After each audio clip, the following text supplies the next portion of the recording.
afternoon, everyone, and welcome to the City Club Forum. My name is Herb Kamm. I'm president of the City Club. It's a great pleasure today to welcome a distinguished Clevelander who is a native of California and saw the light of Cleveland. He's chairman and chief executive officer of a company called TRW. And let me say, if I may, that I believe that advertising campaign, Dr. Mettler, is one of the best I've seen in a long time, and I also want to compliment you and your staff on some of the newspaper ads you've been running, which address themselves to current issues. Dr. Reuben F. Mettler, our speaker, is, as I said, a native of California. He attended Stanford University and received his education at the California Institute of Technology, receiving his doctorate in electrical and aeronautical engineering in 1949. He served as president and chief operating officer of TRW from 1969 till 1977, when he was elected to his present position as chairman of TRW. Dr. Mettler has received many awards. He is chairman of the National Campaign for the United Negro College Fund, is a past president of the National Alliance of Business, and was chairman of the President's Task Force on Science Policy in 1969-70. It is a pleasure to introduce him today. Dr. Reuben F. Mettler will address the City Club on the subject, Cleveland in a Changing National Economy. Dr. Reuben F. Mettler.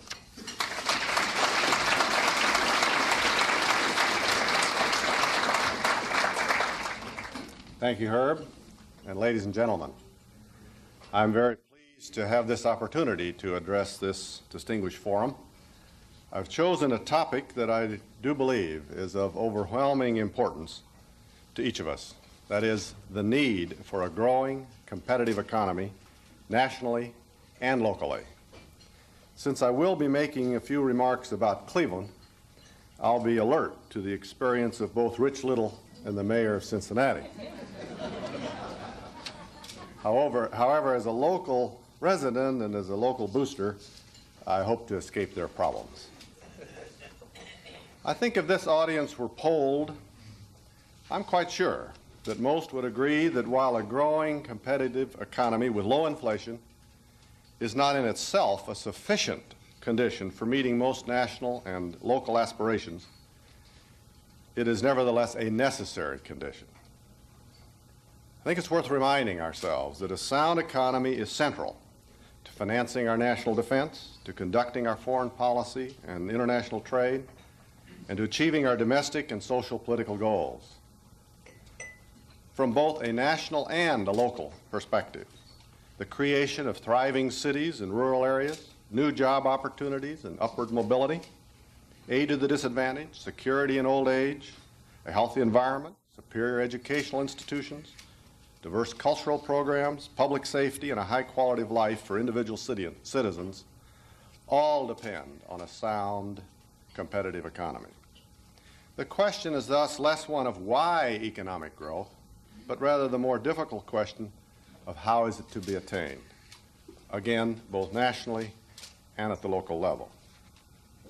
So achieving a strong, non-inflationary economy will be the focus of my comments.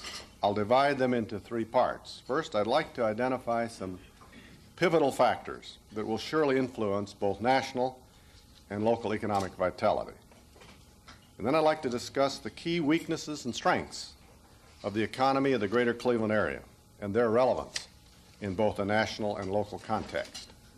And finally, I'd like to discuss the roles of both the public and the private sector in restoring economic vitality, again, at the national level and locally, and identify a few actions that I think seem both timely and appropriate. And then I'll look forward to questions at the end of these comments. A sound national economic strategy has four basic goals: controlling inflation, restoring economic growth, creating new job opportunities, and strengthening the competitive posture of U.S. companies and their products in worldwide markets. Meeting these four national goals is the single best prescription for achieving economic vitality in the greater Cleveland area. At its core, creating a sound national and a local economy depend on a strong, productive business sector of both large and small companies. And a strong business sector ultimately depends on four basic factors: capital investment, technology, trained people, and a positive economic environment. Each of these factors is essential to economic vitality, again, both at the national and the local level. Yet, on each of these 4 points, our national and local performance during the past decade has been unsatisfactory. I'm not personally a pessimist about our ability as a nation or as a city to reverse these trends, but I do believe that candid recognition of the nature of a problem is the first step towards its solution. Let's look at each of these 4 factors: capital investment, technology, trained people, and a positive business environment. I'd like to start with capital investment.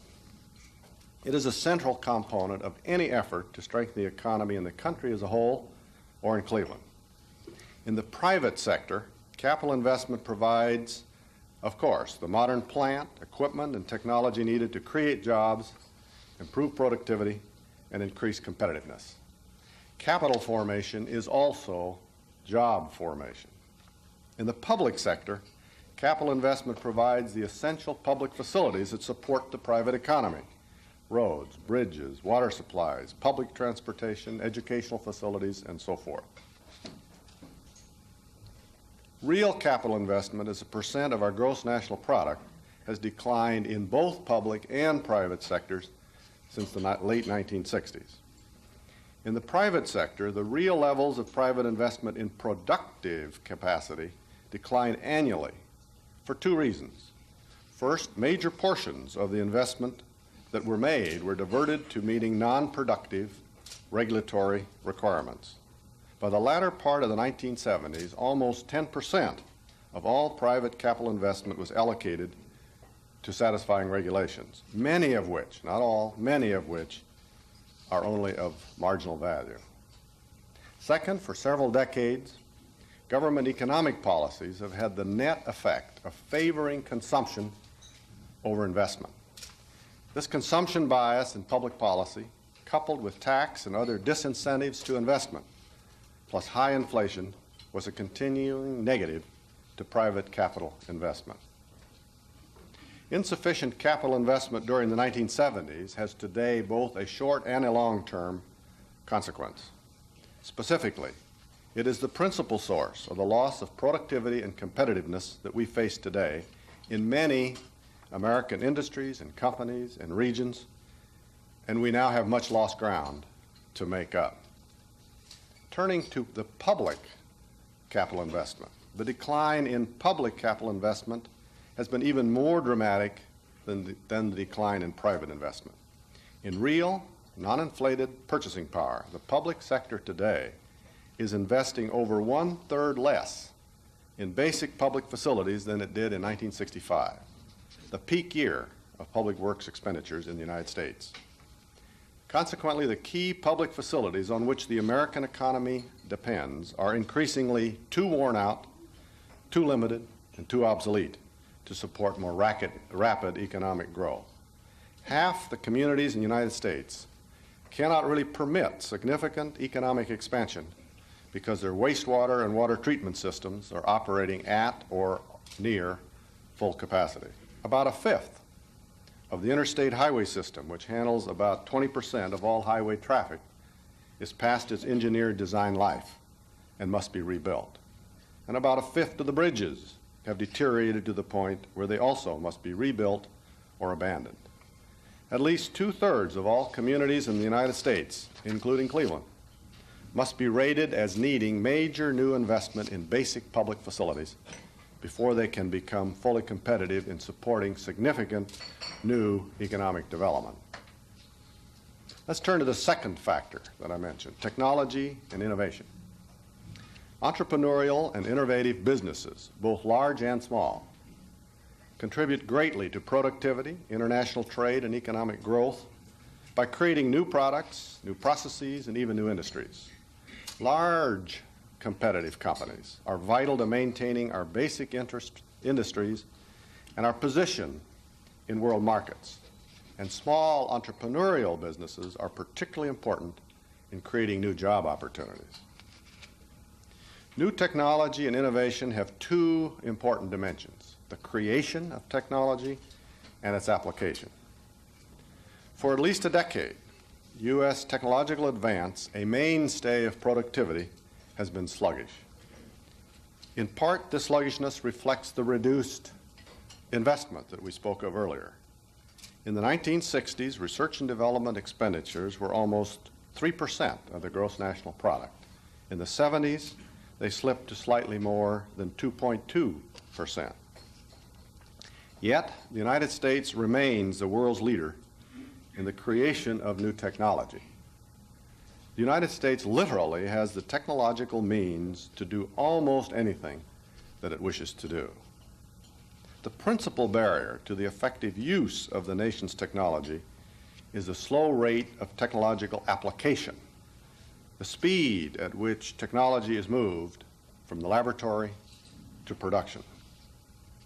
Moving technology into production, in turn, to create competitive new products, for example, is made more difficult by the growth of regulatory barriers to the introduction of new technology, barriers which raise costs, increase risks, decrease rewards, and thus reduce economic feasibility and slow down the technology's application. The effects of delay are particularly serious to small firms that can least afford the cost of waiting. Let's turn now to trained people. Economic growth is essential for creating new and better jobs, and investment in human capital is as crucial to achieving economic growth as investment in improved plant, equipment, and technology. Yet improved worker quality has not received enough attention by the public sector and by most private firms as a means of generating increased productivity, competitiveness, and economic growth. 1 in 5 American adults is functionally illiterate. Some are unable to read a job notice or fill out a job application. Compounding the problem is the need to move to products and services requiring more advanced technology and higher skills to be competitive in world markets, thus reducing the availability of routine and low-skilled jobs. At both national and local levels, both public and private sector employment and training policies really do need an overhaul. Let me turn to the fourth factor, the environment for business. While business environment is a much less tangible factor than other considerations in economic renewal, it is perhaps the most important of all. In the United States, the business environment is largely determined by the strength and vitality of the competitive market system. The competitive market system is our principal instrument for regulating the economy and achieving our economic goals. The competitive market system works. Thus, in the absence of compelling evidence that government economic inventions are essential, the best way to ensure a positive business environment is to support a competitive market with competitive pricing. Internationally, this means creating trade and investment policies that support both fair and free trade. Nationally and locally, it means carefully reviewing prospective and existing government, tax, regulatory, patent, technological, and financing policies and practices to ensure that they are really worth the costs and barriers to the smooth functioning of our market economy which they may cause. With that overview at the national level, let me turn now to the Cleveland economy. And I think the description that I just gave would be gloomy indeed did I not feel that we can and will find solutions. Samuel Johnson once noted that nothing so concentrates the mind as the prospect of hanging the following morning. Fortunately, in not so drastic a way, the economic difficulties of Cleveland during the past several years have helped concentrate the attention of both Cleveland's public and private sector leaders. Cleveland is not an economic island. It needs a sound national economy in which to function. Yet, a strong national economy alone is not sufficient for restoring local economic growth. Cleveland, too, must identify and take actions and restore its own economic vitality. Vitality that can provide expanded job opportunities and enhance the competitiveness of local firms and products in both domestic and in world markets. These needs have not gone unrecognized. The Cleveland economy and the Cleveland demography have been the subject of intense study in recent years by the Rand Corporation, the Urban Institute, the McKinsey Company, the Brookings Institute, and the College of Urban Affairs at Cleveland State University, and many others. Let me share some of the findings of these many studies with you. First, as you know, the population of Cleveland and its surrounding area continues to climb, like that of most urban areas in the Northeast and Midwestern industrial regions of the United States. Second, Cleveland's mature anchor industries, transportation equipment, primary metals, fabricated metals, and machinery, are slow growth industries nationally, and the plants in these industries in Cleveland are losing market share to other parts of the country. The primary causes of this decline are high unit costs, increasing foreign competition and sourcing, and low growth in capital investment. Third, employment loss in Cleveland manufacturing is not being fully offset by growth in service industries. Although employment in service industries is growing in Cleveland, that growth is at a slower rate than in the United States as a whole. Services are not an important export industry for Cleveland. Fourth, Cleveland is not participating to a sufficient degree in the startup and growth of new entrepreneurial businesses, particularly in the newly emerging high-growth sectors of the economy. Fifth, as is well documented and recognized, Cleveland's public facilities are deteriorating badly, thereby diminishing the area's ability to support major capital investment by the private sector. As a slight pun, it has been said that in Cleveland it's hard to cross a bridge when you come to it. Finally, four problems in the public sector have contributed significantly to our economic problems. Until just the past several years, these problems included a fiscally unstable local government, disorganized and unfocused local economic development efforts, and limited political clout in both Columbus and Washington, and until even more recently, a disastrous public school system. On the other hand, these many studies have also identified a number of significant strengths.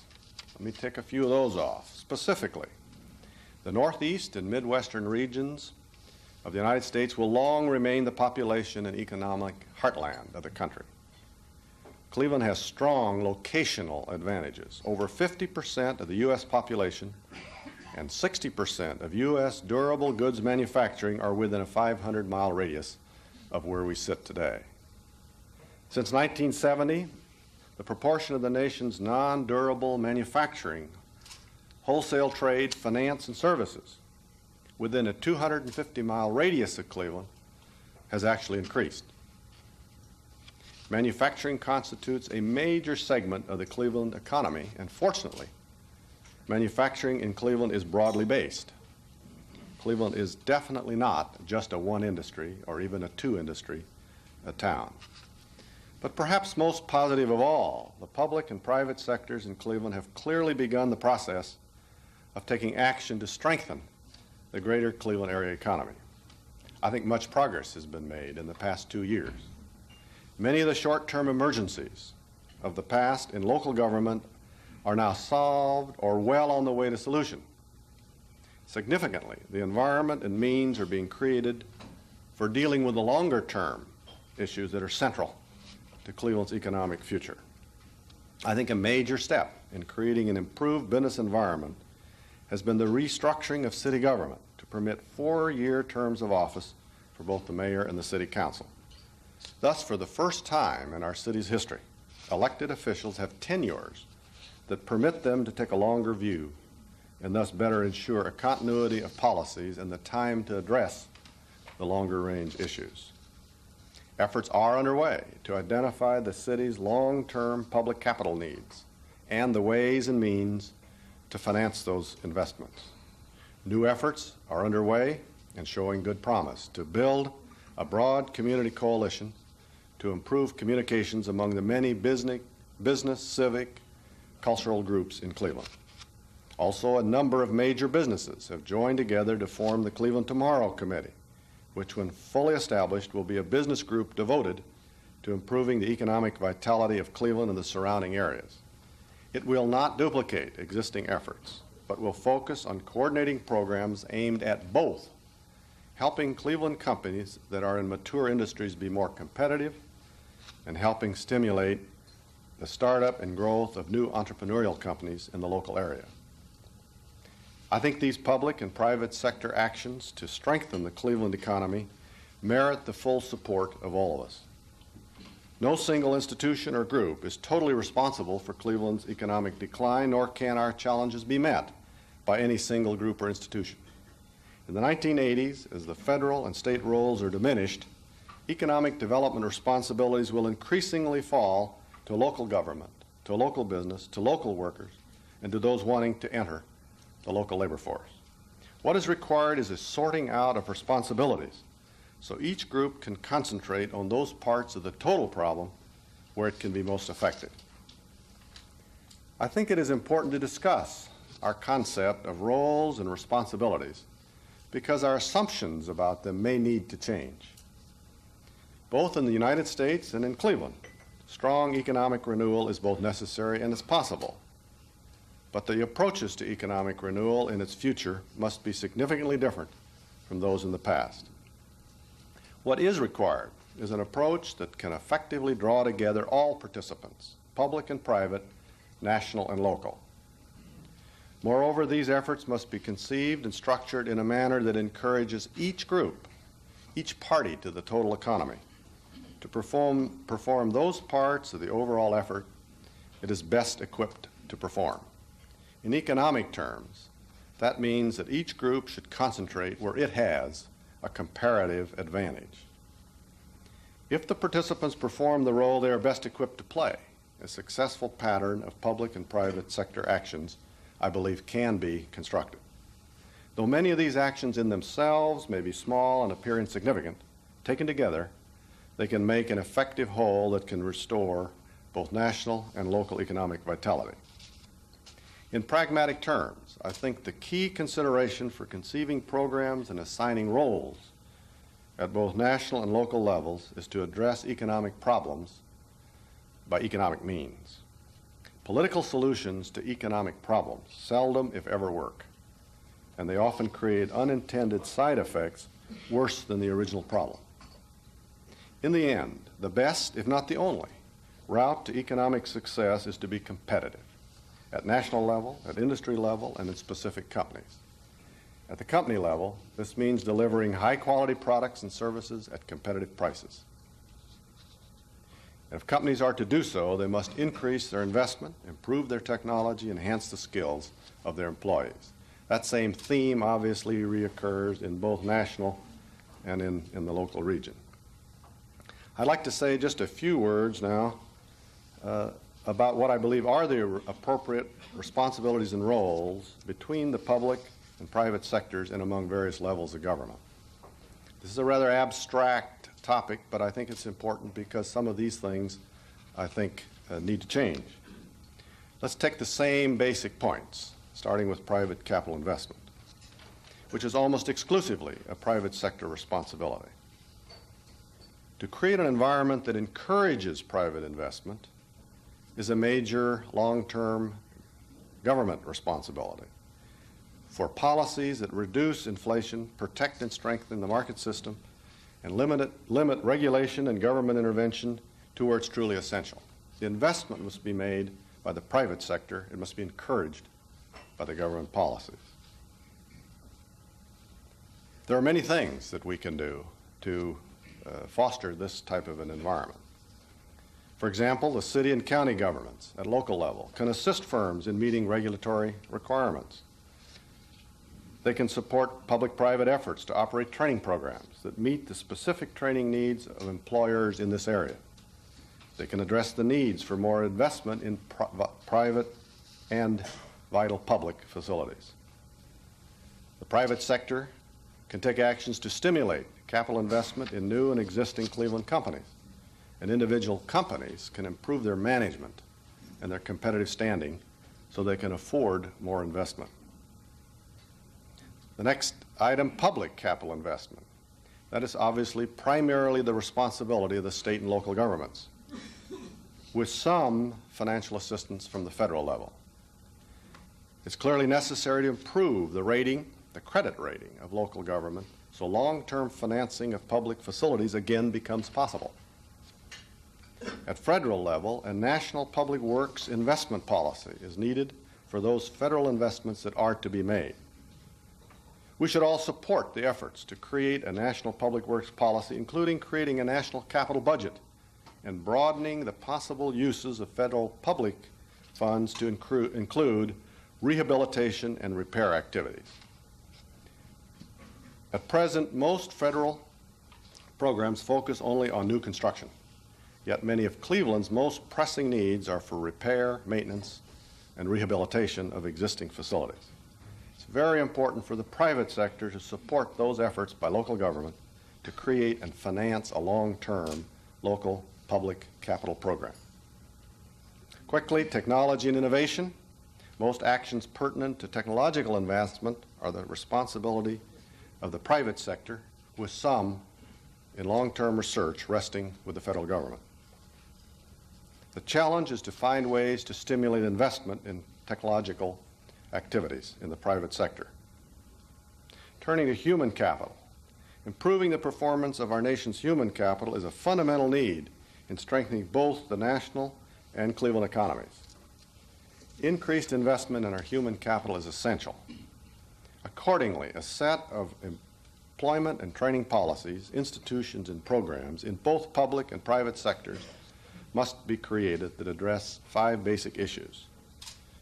First, there's the necessary literacy and pre-entry level of training skills for about 1/5 of the adult population. This is primarily a public sector responsibility, with business participation through organizations such as local private industry councils. Second, over 12 million new workers will enter the workforce in this decade. Helping these new entrants into the workforce acquire entry-level skills should be a shared responsibility between public and private sectors. Third, most workers will need at least some retraining in this decade, so they may stay current with the increasingly complex demands of their jobs. Meeting these upgrading and retraining needs should be a private sector responsibility. Fourth, large numbers of manufacturing and service workers will be displaced from their jobs in this and the next decade. Helping these workers secure the needed retraining and information about new jobs should be a shared responsibility between workers, business, and government, with special emphasis on incentives and aid to individuals. Fifth, filling the critical skills gap, which are now receiving national and local attention, is primarily a private sector responsibility. And finally, improving local school systems is clearly a local responsibility. Few challenges are as important to our community as improving our public school system. In conclusion, I'd like to say that recognition of problem, say again, that recognition of a problem is the first step towards improving it. Both nationally and locally, we're facing up to the magnitude of the tasks before us. We're acknowledging that a sound economy does not just happen, but is created by the efforts of many participants, each playing his proper role. We are relearning the fact that we must stimulate and create incentives for investment in both the private and public sector, for investment in new technology and training, if we are to continue to enjoy the economic leadership that has given us the standard of living that is the world's envy. We are relearning what is at the root of our prosperity. Nationally, we're suffering through the pain of a program that is attempting to redirect government efforts in that direction. Locally, we've seen a restructured city government, a new cooperative attitude by city and county and government officials, strong support from academic institutions, and a new collaborative spirit of business and labor to work on common problems. The U.S. is a society with a long tradition of cooperation between many, many diverse groups. We're a nation with a long record of success in tackling tough problems. We still enjoy many powerful advantages: the largest economy in the world, natural resources ranging from strong technology to talented workers. It's the combination of resources, a quickened insight into our problems, and a renewed will to solve them that give me confidence that both nationally and locally we will indeed redevelop a sound, growing, competitive economy. Thank you very much.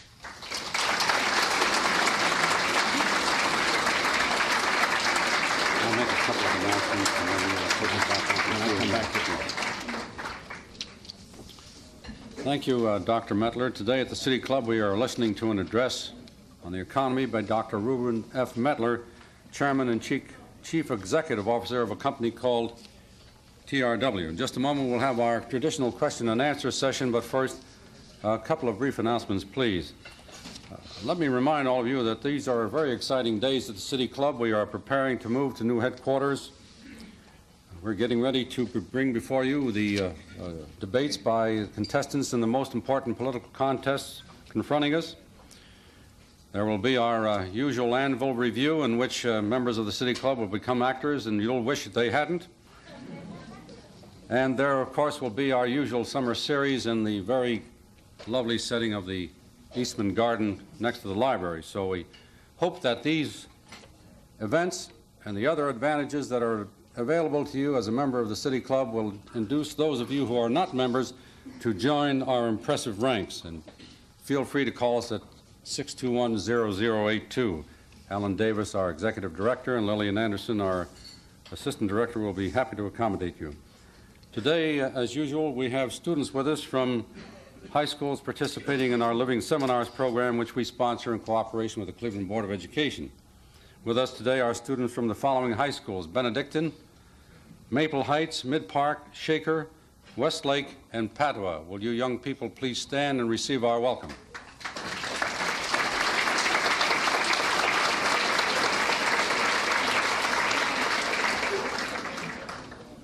As is our custom also, these young people will be meeting with Dr. Mettler for a seminar of their own following our forum today. Next week, we have another important forum planned. It will feature Ted Bonda, President of the Cleveland School Board, and Stanley Tolliver, a member of the board, and their subject will be a report from the school board on its latest crisis. Someone asked me, what is the latest crisis? I said, don't worry, if there is one now, we'll have one by next Friday. And now for questions from the audience. We have Alan Davis with a microphone in the forward part of the auditorium, Bob Cavano in the rear. Please raise your hand to be recognized. Keep your question as brief as possible. And Dr. Mettler, it's my pleasure to welcome you back to the podium. Thank you.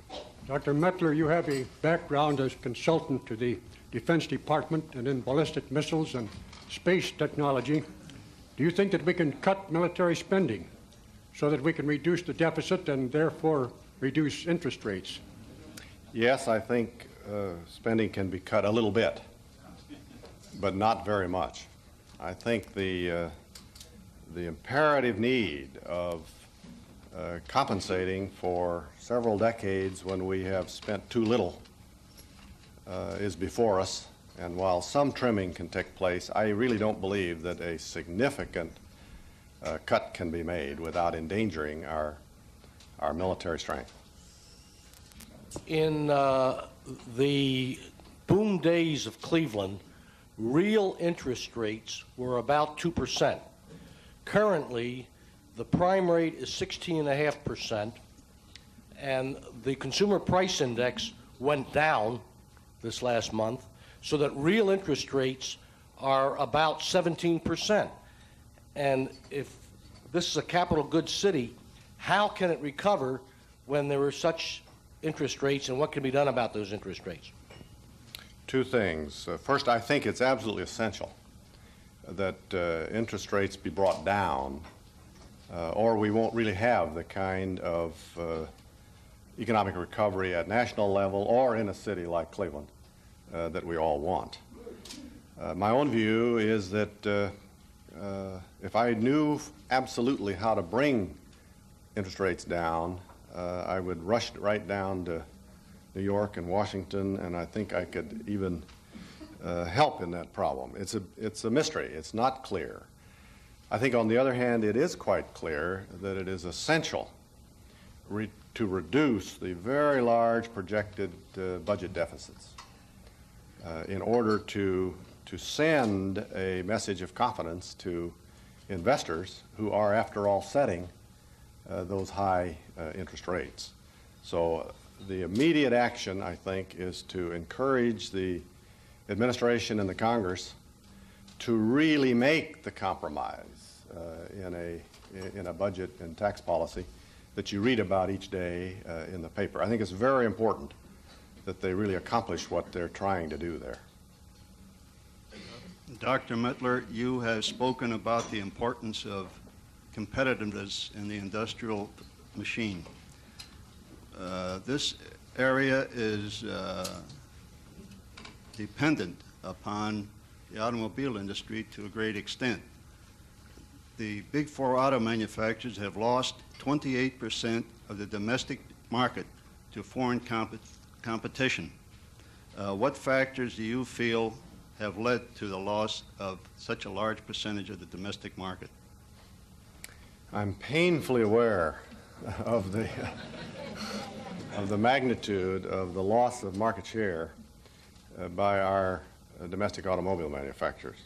I think the reasons for that are really quite complex. I would attribute some of the reason to the artificial subsidizing of oil prices in our country during the decade of the 60s, thus not allowing the marketplace to push on both conservation, which affects the fuel-efficient engines and other aspects of a car's design, to push on those forces that would cause the U.S. Automobile industry to take steps that during that decade were taking place throughout the whole rest of the world. In our company, we provide components to automobiles around the world. We were beginning, for example, on components for small cars in the middle 60s. So I think we artificially restrained the forces of the marketplace that, had they been brought to bear over a period of a decade on the American manufacturers, would have caused them to do the things they really should have been doing. Instead, by holding it back and then allowing the problem to emerge in an almost explosive way, they're faced with a sudden, huge problem. So I think that's one factor. I think another one that I would cite has been the how shall I say it, the unwillingness, perhaps is the right word, to face up to the fact that the automotive market really is a world market. Unfortunately, in the United States, for a long time, there really wasn't, I say unfortunately, there really wasn't much competition. So there wasn't the spur of competition. And our automotive industry allowed its costs, its manufacturing practices, to become non-competitive. And I think that the opportunity to restore the industry to where we'd like to see it rests squarely on becoming competitive. That means better designs, higher quality, higher productivity, and lower costs. I think it can be done. It's going to be very painful to try to do it in a short period of time. Ideally, it would have happened slowly over 15 years. Dr. Mettler, can you tell us about the size of your South African operation and what you're doing in discharging social responsibility to change and improve the racist apartheid policies in South Africa? Yes, I can. We have no South Africa operation.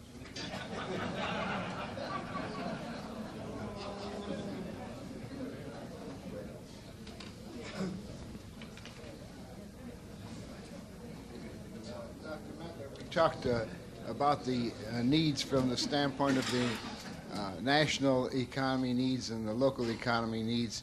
And we've talked about private industry, and it's my observation that there's been too big a drain or too big a stress on the support and the contribution of private industry in trying to straighten our problems.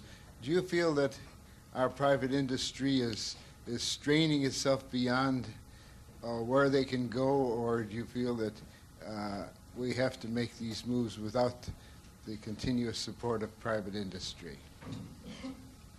I'm not quite certain which moves you're referring to. I'm referring to the fact that a firm like TRW is called upon to support most every move that takes place in the national and in the local economy, to the point where the company is being strained as far as they can go. Now, this is happening in other industries. Do you feel that the local industries or the industrial firms can keep going? I'm just referring to the automobile manufacturers and to everyone else who are being strained to the limits today, or do you feel that they're going to have to be pulled out from under by government and not be able to carry on any more of their share? I think it is both possible and necessary for private business to carry its share. I think, on the other hand, it is also important that the interventions, the roadblocks to being an effective competitor be minimized. And my comments concerning limiting government intervention to where it is truly essential. I'm not at all suggesting that there should be no regulation or control by government on essential matters, but should be limited to where it's truly essential. I think in that event, we in TRW and other companies like us can indeed do our full share. We want to do our full share, and it won't strain us to the point where we can't do all the other things that we have to do, in my judgment. Dr. Mettler, my question relates to your comments regarding the role of government in fostering economic development. With the shift of significant responsibility from the federal to the state level, and operating a company that has facilities and hopefully expanding facilities or new locations in states throughout the country, what would you say the 2 or 3 most important activities or functions of state government in fostering this economic growth and development of private companies? I could name several. The first, surprisingly enough, or may seem surprising, I think is very important for the state, for the community, to make it clear to business that it's welcome, that it's wanted. I think another important point, I mentioned it a bit, and many states do, Ohio is one of them, to help the company in question get in contact with the facilities, with the people, with the worker training that may be required. I think a healthy availability of public facilities is important. Many of the comments I was making were about the need for the critical public facilities. Those are important. I would name those 3 as predominant factors. Dr. Mettler, you mentioned the increased costs in the auto manufacturers. We've had several of the auto manufacturer speakers here. I'm wondering what the relationship is at TRW with, I believe it's still the AWA, not having an international union affiliation, and the auto companies who do having a $2 to $3 portion of their hourly rate go to fringe benefits. Has that contributed to some of TRW's success or stability?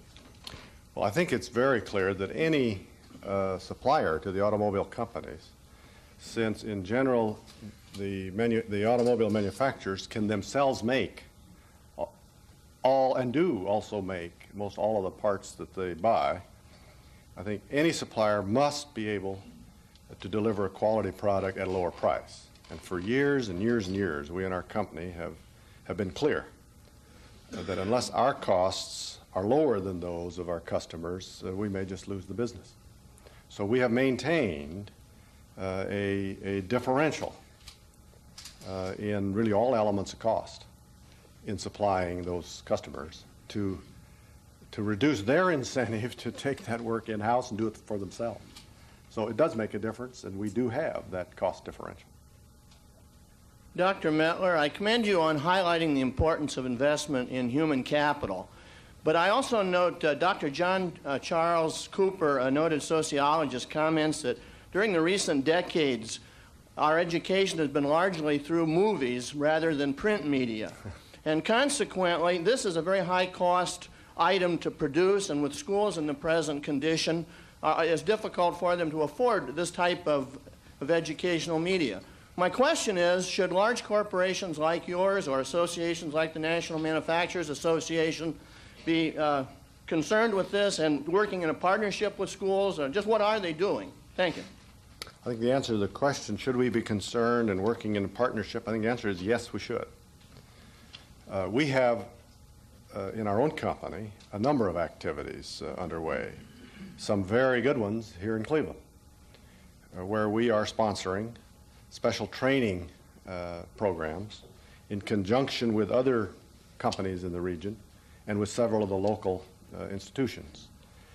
We have a major program, which I think is an important one, as do many other companies, of working with universities and colleges in helping define the relationship between the two institutions so that we can contribute to their research and to their course material, and they in turn can hopefully supply us with better equipped graduates when they graduate. I think it's just very clear that underpinning really everything else that we're trying to do, certainly everything in business and in the public sector both, is the strength and vitality of our educational system. So that I think it's essential that private industry be very concerned and very proactive on that subject. Dr. Mettler, tied into your beliefs about education, you had mentioned that you felt that technological competitiveness was primarily the responsibility of private industry, with a small amount of it federally oriented. And I wondered what you thought the role would be of our universities, and particularly our local universities, in helping industry. I think they have a very large role. I think their primary role is to achieve excellence in what they're doing. Now, I think it's very clear in the studies that have been made of revitalizing and building a growing local economy point over and over and over again to the importance of a sound relationship between the local community, particularly the local business community, and the local educational institutions. I think we have some very fine educational institutions in Cleveland. There are steps underway. There are many instances, dozens of them, where elements of the local higher education institutions and local companies have gotten together and carried out mutual projects. We need to keep doing that. We need more of it. And I believe that can, in fact, be accelerated and augmented. Dr. Mettler, in answer to the first question, you said you didn't see much hope of a reduction in federal spending. In answer to the second question, you said that it's imperative that the deficit be cut in order to reduce interest rates. The inference that I draw from that is that you're in favor of increased taxes. Is that right? No. I was responding to a question about cutting defense spending. And I said I think some cuts can be made, but not large ones. The solution to the federal deficit isn't to merely cut defense spending. I think there can be some efficiencies, some improvements due to better planning. What I believe is that all elements of government spending should be examined. I think it is not possible to solve the problem if one first takes area A, whether that be Social Security or entitlements or defense or excise taxes or whatever. Say, well, we can't touch that. And then take B and say, well, we can't touch that. And then C, well, we can't touch that. If you go through this whole list and can't touch anything, you obviously can't solve the problem. So I think really an aggressive effort to trim all the way across the board is necessary, because I do think the deficits have to be cut. They can't be cut sufficiently by attacking just one part of the total expenditure. Now, this is what is being attempted, and it's reported in the press and in the media each day. The Congress and the administration are trying to see if they can reach an agreement which would really take some cuts in everything in as fair and equitable a way as they can agree to do. So I think it's essential to cut government spending. Now, I do think, as a last resort, that taxation and increased revenue also needs to be included. So I would support some selective tax increases if that's what's necessary to get the deficit down, because I think that in turn is necessary to get the interest rates down, and our return on a healthy economy will be so much greater than the suffering we will do, whoever we are, from these cuts. I think we're better off to do it. Dr. Mettler, in your remarks on government regulation, you said you'd like to see less of it, and yet there were some things that you thought were essential. Could you give us a few examples of each category? Yes. Let me start with those that are essential. Obviously, all aspects, or essentially all aspects, that go to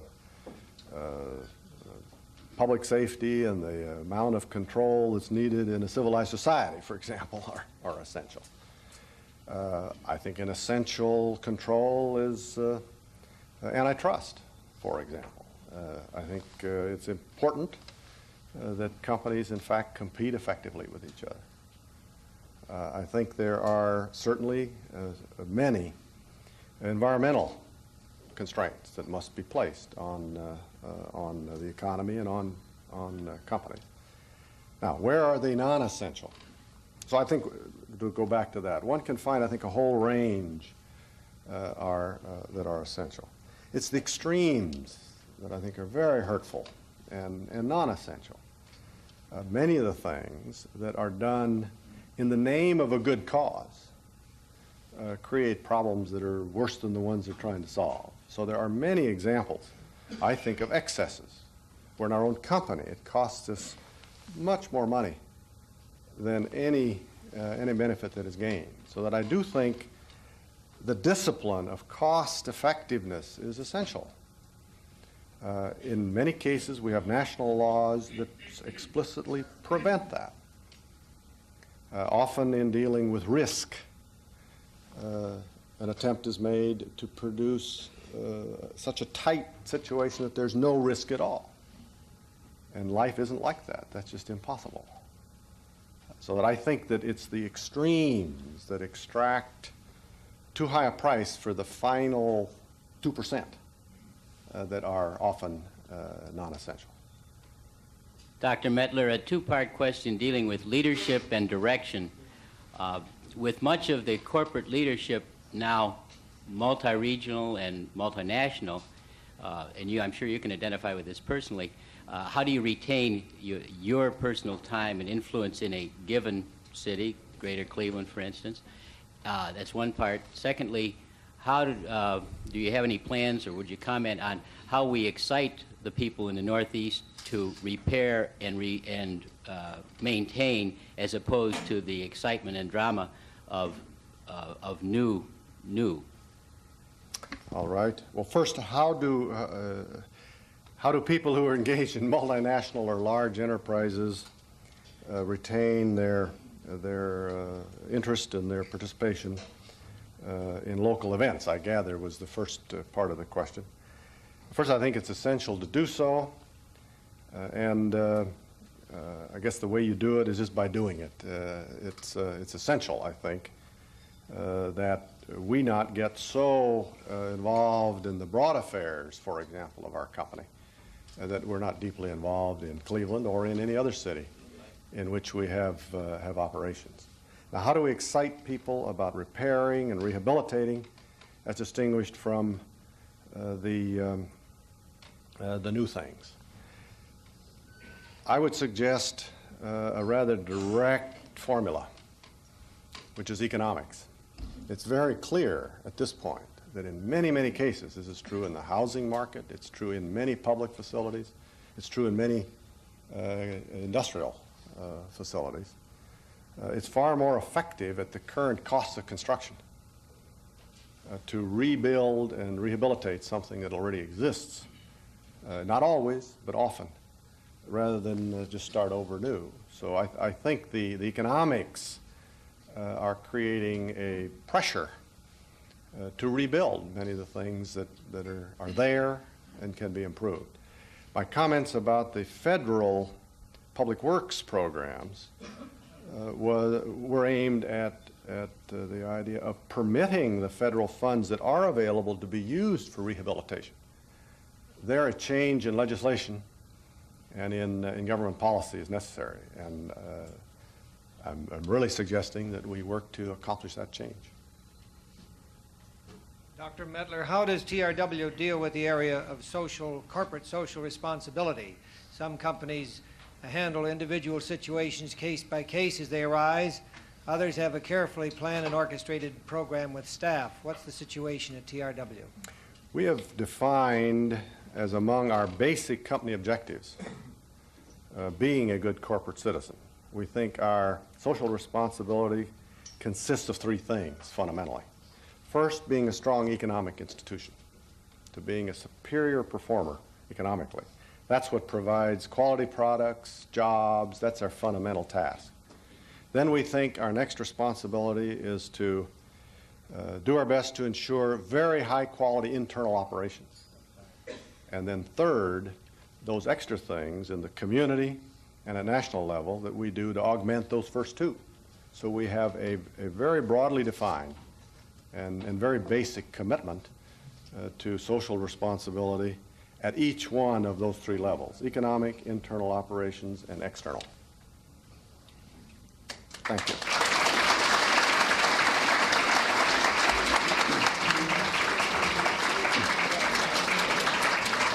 Thank you, Dr. Mettler. Thank you, ladies and gentlemen, for joining us at today's forum. The City Club Forum is adjourned.